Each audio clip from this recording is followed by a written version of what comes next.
तो आज है 6% चैलेंज डे 4 और ये उसका पोस्ट मार्केट एनालिसिस कि हमने जो आज ट्रेड्स बनाए थे वो क्या सोच के बनाए थे और क्यों बनाए थे। सबसे पहले हम निफ्टी को 15 मिनट के टाइम फ्रेम पे एनालाइज करेंगे। निफ्टी पिछले 2 दिन से एक फॉलोइंग चैनल पैटर्न के अंदर था। ये हमारे पास मेन था कि हमारे पास एक फॉलिंग सपोर्ट है और एक फॉलिंग रेजिस्टेंस है, तो market most of the time इसको रिस्पेक्ट करेगा। आज मार्केट ने इसको रिस्पेक्ट किया भी। अब आ जाते हैं हम 5 मिनट टाइम फ्रेम पे, जहाँ पे हमने अपनी पोजीशंस बनानी शुरू करी थी। हम आज इस सुबह की जो स्टार्टिंग की मार्केट थी उसमें भी एक छोटा फॉलिंग पैटर्न क्रिएट किया हुआ था। हमने अपनी पहली पोजीशन बनाई थी यहाँ कहीं के आसपास, जब मार्केट यहाँ से सपोर्ट ले रहा था अपने पिछले डे के लो से। तो हमने कहीं पोजीशन अपनी इस पॉइंट पे बनाई थी, इस उसमें कि यहाँ पे हेल्दी कैंडल्स बनी है। हमने पोजीशन अपनी यहाँ बनाई कि यहाँ से एक फर्दर मूवमेंट आ सकती है और ये हमारा टारगेट रहेगा। पर ऐसा नहीं हुआ, मार्केट उसी रेजिस्टेंस से घूम गई और हमारा एसएल हिट हो गया था। ये हमारा 6 पॉइंट्स का यहाँ पे एसएल हिट हुआ था। पोजीशन यही थी कि मार्केट सपोर्ट लेके आ रही है, हेल्दी कैंडल्स बन रही है, कोई वीक कैंडल्स भी नहीं है, तो ये हो सकता है मोमेंटम कंटिन्यू रहे। ये हमारा पहला एसएल कटा था। फिर हमने वेट किया था, मार्केट ने जब इस चैनल का ब्रेकआउट दिया था यहाँ पे कहीं पे, तब हमने एक ट्रेड बनाया था और इस पूरे इसमें हमने 7 पॉइंट्स कैप्चर किए थे।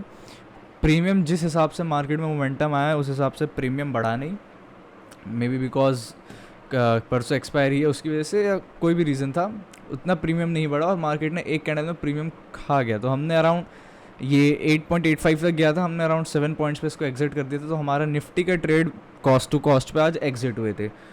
ये हमारे निफ्टी की एनालिसिस थी कि आज हमने निफ्टी के ट्रेड क्यों बनाए थे। दूसरा हमने बनाया था अपना फिन निफ्टी का ट्रेड। फिन निफ्टी का ट्रेड बनाने के पीछे सबसे पहले हमें बैंक निफ्टी का एनालाइज करना पड़ेगा। ये भी 15 मिनट चार्ट्स पे बैंक निफ्टी क्या कर रहा था ये जान लेना ज़रूरी है। बैंक निफ्टी एक फॉलिंग ट्रेंड लाइन से रेजिस्टेंस ले रहा था पिछले 3 दिन से। आज भी उसने इसी ट्रेंड लाइन के ऊपर क्लोजिंग दी और इसी ट्रेंड लाइन के नीचे मार्केट ने पूरा दिन ट्रेड किया।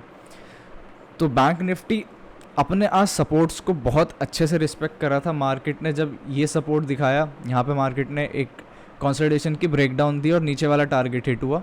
मार्केट ने यहाँ पे हैमर पैटर्न क्रिएट किया और ऑलमोस्ट अपनी इसका टारगेट दिया। फिर मार्केट ने यहाँ पे एक ब्रेकडाउन दिया और ऑलमोस्ट ये सपोर्ट को टच किया।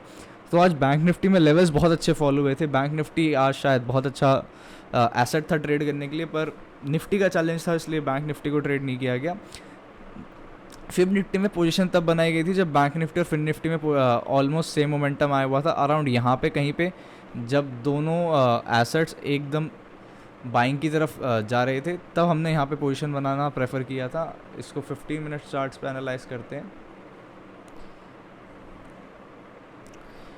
यहाँ पे कहीं हमने पोजीशन बनानी अपनी शुरू करी थी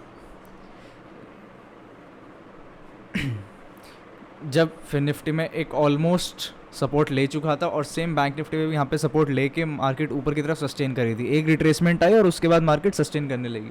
तो यहाँ पे हमने एक अपना हीरो ज़ीरो बनाया था और वो हीरो ज़ीरो हमें ऑलमोस्ट 150% का रिटर्न दे के गया। हीरो ज़ीरो के पीछे यही रीज़न था कि मार्केट ऑलमोस्ट सबका एसएल यहाँ पे ले चुका है। अब मार्केट के जितने एसएल है वो ऊपर की तरफ है, मार्केट को एसएल लेने ऊपर जाना ही पड़ेगा। मार्केट ने आज इस लेवल का बहुत अच्छे से सपोर्ट दिया, जो ये वाले लेवल थे फिर निफ्टी के। मार्केट यहाँ पे आया, ब्रेकडाउन देता और अच्छा फॉल देता और सेम इसके बाद भी एक अच्छा कंटिन्यूशन में मिलता है। तो ये हमारे पीछे इसकी साइकोलॉजी थी कि हमने यहाँ पे फिर निफ्टी में ट्रेड क्यों बनाया था।